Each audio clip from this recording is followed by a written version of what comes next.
परमहंस महात्मा थे। पूर्व जन्म के प्रबल आध्यात्मिक संस्कारों के कारण बाल्यावस्था से ही उनमें वैराग्य की भावना प्रबल थी। उनका मन संसार में रमने के बजाय सहसा भगवत ध्यान में डूब जाया करता। बचपन से ही वे घंटों ध्यान में बैठे रहते और एक दिन वे एक सन्यासी से दीक्षा लेकर सन्यास धारण कर गृह त्याग कर एकांत में भगवत भजन ध्यान करने लगे। नित्य भगवत भजन भगवत ध्यान के फलस्वरूप मन निर्मल होते ही उन्हें भगवान की दिव्य अनुभूति होने लगी। संसार में रहते हुए भी उनमें संसार लेश मात्र भी न रहा। उनके जीवन का पल पल आध्यात्मिक आनंद और शांति में बीत रहा था। महात्मा जी के त्याग और तपस्या की चर्चा चहुं ओर होने लगी। एक दिन अचानक उनके मन में तीर्थ यात्रा करने का विचार आया और अगले ही दिन वे तीर्थ यात्रा पर निकल पड़े।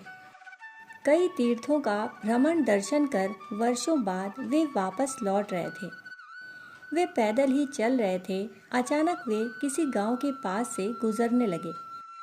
गांव के बाहर एक बागीचा था। वहीं रुककर वे विश्राम करने लगे। थके होने के कारण वे तुरंत ही गहरी नींद में चले गए, परंतु थोड़ी देर बाद ही शोर शराबे के कारण उनकी नींद टूट गई। वे उठकर बैठ गए और देखा कि गांव के बहुत सारे लोगों की भीड़ जमा है और बाजे बज रहे हैं। उनके मन में कुतूहल हुआ कि इस गांव में लोगों की भीड़ क्यों जमा है और बाजे क्यों बज रहे हैं। वे बाग से निकलकर उस भीड़ की ओर चल पड़े और देखा कि वहां लोगों की भीड़ जमा है। कुछ लोग पंक्ति में बैठकर खाना खा रहे हैं तो कुछ लोग वहां बज रहे बाजों की धुन पर नाच रहे हैं। कुछ लोग घोड़े और हाथी पर सवार हैं। महात्मा जी के लिए ये सारी बातें किसी कुतूहल से कम न थीं, क्योंकि वे ऐसा घटनाक्रम पहली बार ही देख रहे थे। अतः वहां खड़े एक व्यक्ति से उन्होंने पूछा, यह भीड़ भाड़ कैसी है? क्या हो रहा है? यह किसी युद्ध की तैयारी तो नहीं हो रही? महात्मा जी के भोलेपन पर वहां खड़े लोगों को हंसी आ गई। भीड़ में खड़े एक व्यक्ति ने कहा, महात्मा जी, यहाँ बारात आई है, उसी का स्वागत सत्कार हो रहा है। खा पीकर लोग घोड़े व हाथी पर बैठकर अब बेटी वालों के घर जाने की तैयारी में हैं। बेटी वालों के घर पर दूल्हा और बारातियों के पहुंचते ही इससे भी अधिक धूम धड़ाका होगा। महात्मा जी ने कभी बारात देखी न थी। उन्हें यह भी ना पता था कि बारात होती क्या है। अपनी जिज्ञासा शांत करने के लिए उन्होंने पूछ ही लिया, भाई, यह बारात होती क्या है? उस व्यक्ति ने कहा, महाराज, हमारे गांव में एक किसान की लड़की की शादी है। बारात में आए हुए लोग वर की तरफ से आए हैं, उन्हें ही बाराती कहते हैं। शादी की खुशी में ही यहाँ बारात में आए लोगों का सत्कार हो रहा है।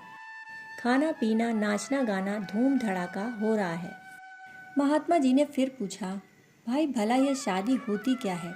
कैसे होती है?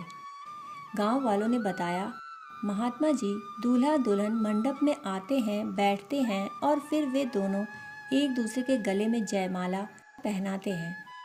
पंडित जी मंत्र पढ़ते हैं, दूल्हा दुल्हन की मांग में सिंदूर भरता है और उनकी शादी होती है। शादी के बाद क्या होता है? महात्मा जी ने फिर पूछा। गांव वालों ने बताया, शादी के बाद दूल्हा दुल्हन एक साथ रहते हैं। दुल्हन दूल्हे के घर चली जाती है, वह वहाँ दूल्हे के साथ रहती है। दोनों गृहस्थी बसाते हैं और संसार का सुख भोगते हैं। महात्मा जी फिर सोचने लगे, भला यह सुख क्या होता है? मुझे भी शादी के इस सुख को जानना चाहिए, पर पहले मैं शादी कैसे होती है यह तो देख लूं। यह सोचकर महात्मा जी बारात के साथ चल पड़े। गांव वालों ने बारात के साथ साथ महात्मा जी का भी स्वागत किया। महात्मा जी सदैव कंदमूल, फल आदि ही आहार के रूप में ग्रहण करते थे, परंतु आज पहली बार वे बारातियों के साथ मसालेदार भोजन ग्रहण कर रहे थे। यद्यपि किसी भी व्यंजन का स्वाद वे पहचानते न थे, पर फिर भी नए तरह के व्यंजन खाकर उन्हें नया नया और कुछ अलग महसूस होने लगा। अन्न का असर मन पर तो होता ही है, सो महात्मा जी के मन पर असर पड़ना भी स्वाभाविक था। भोजन के पश्चात महात्मा जी ने सबको नाचते गाते देखा। महिलाओं द्वारा गाए जाने वाले गीतों को सुना, रात को विवाह मंडप में जाकर शादी होते भी देखी। आधी रात तक यह सब कुछ होता रहा। उसके बाद बाराती सो गए। महात्मा जी भी एक कुएं के चबूतरे पर आकर लेट गए। उस दिन उन्होंने भजन पूजन, संध्या वंदन, भगवत ध्यान, नाम स्मरण आदि कुछ भी नहीं किया। पेट सुस्वादु व्यंजनों से भरा था। जमाई भी आ रही थी। उनका संध्या वंदन करने का मन भी नहीं हुआ। तामसी राजसी व्यंजनों के कारण उनके मन में आलस्य आ गया। मन में बारात में देखे व सुने गए सारे दृश्य एक एक कर उन्हें याद आ रहे थे और उन्हीं दृश्यों को याद करते हुए, मन की आंखों से देखते हुए वे गहरी निद्रा में चले गए। दिन भर जो भी उन्होंने देखा सुना था वह उनके अवचेतन मन में उतर आया। उसी के प्रभाव के कारण स्वप्न में उन्होंने देखा कि उनका भी विवाह हो रहा है। बारात चल पड़ी है। वे दूल्हा बन घोड़ी पर बैठे हैं। घोड़ी उछल रही है। तभी उन्हें डर लगा कि कहीं घोड़ी के उछलने से मैं नीचे न गिर पड़ूं। स्वयं को गिरने से बचाने के लिए उन्होंने नींद में एक करवट ली और धड़ाम से पास के कुएं में जा गिरे। महात्मा जी कुएं में गिरे तो जोर से आवाज हुई। कुछ बाराती जाग रहे थे। कुएं में किसी के गिरने की आवाज सुन वे भागे आए। गांव वाले भी इकट्ठा हो गए। महात्मा जी को बाहर निकाला गया। उनके सिर में चोट लगी थी और खून बह रहा था। गांव वालों ने वैद्य को बुलवाया और उनका उपचार हुआ। कुछ देर में उन्हें होश आया। तब तक सुबह हो चुकी थी। सभी बाराती तैयार होकर बैठे थे। गांव वालों एवं बारातियों ने पूछा, महात्मा जी आप कौन हैं और कहां से आए हैं और आप कुएं में कैसे गिरे? महात्मा जी ने अपना परिचय दिया। महात्मा जी का परिचय सुनते ही कई लोग महात्मा जी को पहचान गए और बोले, अरे आप तो बहुत सिद्ध महात्मा हैं। यह तो हम लोगों का सौभाग्य है कि हमें आपके दर्शन का सौभाग्य प्राप्त हुआ। सबने महात्मा जी के चरण स्पर्श किए और उनसे कुछ उपदेश करने का आग्रह भी किया। महात्मा जी ने लोगों को संबोधित करते हुए कहा, देवियों एवं सज्जनों, आप सबने मुझसे पूछा है कि मैं कुएं में कैसे गिरा, तो इस प्रश्न के उत्तर में ही आप सबके लिए उपदेश भी है। हुआ क्या? हुआ यह कि मेरे मन में विवाह देखने का कौतूहल हुआ। मैंने कभी विवाह देखा न था। मैं तो परमात्मा के अलावा संसार में कुछ और देख ही नहीं पाता। मैंने कुतूहलवश विवाह होते देखा। बारातियों के लिए बने तामसी राजसी भोजन को ग्रहण किया। नाच गाने देखे और शादी के सुख को जानने की लालसा हुई। मैं कल भगवत भजन ध्यान भी न कर पाया और अपने अवचेतन मन में विवाह में देखे गए सारे दृश्यों को लेकर मैं सो गया और उनके फलस्वरूप मैंने एक स्वप्न देखा कि मैं भी घोड़ी पर सवार हूँ और फिर मैं कुएं में गिर पड़ा। अब मैं आपको यह समझाना चाहता हूँ कि जब संसार के सुखों को देखने मात्र से मैं कुएं में गिर पड़ा तो फिर उन सुख भोगों में दिन रात डूबे रहने वालों की भला क्या दुर्दशा होती होगी।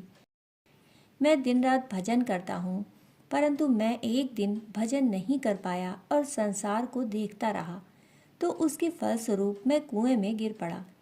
अब आप ही समझें कि जो भगवान का कभी भजन ध्यान ही नहीं करते, भला इस संसार में उनका क्या हाल होगा। भगवत भजन के कारण ही प्रभु ने आपके माध्यम से मेरी रक्षा की है। मैं तो कुएं से बाहर निकल आया, पर जो संसार के भोगों को ही सब कुछ समझते हैं और भगवान को कुछ भी नहीं समझते, कभी भगवत भजन भगवत ध्यान नहीं करते, भला वे मोह के अंधकूप के बाहर कैसे निकल पाएंगे। महात्मा जी फिर बोले, मेरा आप सबके लिए यही उपदेश है कि भगवान को कभी भूले नहीं, संसार में रहें, पर संसार का होकर नहीं वरन भगवान का होकर रहें। नित्य भगवत भजन भगवत ध्यान करें, सात्विक आहार ग्रहण करें, नशे से दूर रहें, तो आप संसार में रहते हुए भगवत कृपा से संसार सागर से पार हो सकेंगे, मोह के अंधकूप से बाहर आ सकेंगे और पल पल आप भगवत अनुभूति करते हुए जीवन में सदैव आनंदित रहेंगे। प्रभु पल पल आपके साथ होंगे और आपकी भी रक्षा करेंगे। यह कहते हुए महात्मा जी अपने गंतव्य की ओर चल पड़े। कहानी सुनने के लिए आप सभी का बहुत बहुत आभार। फिर मिलते हैं ऐसी ही कहानियों के साथ। तब तक के लिए धन्यवाद।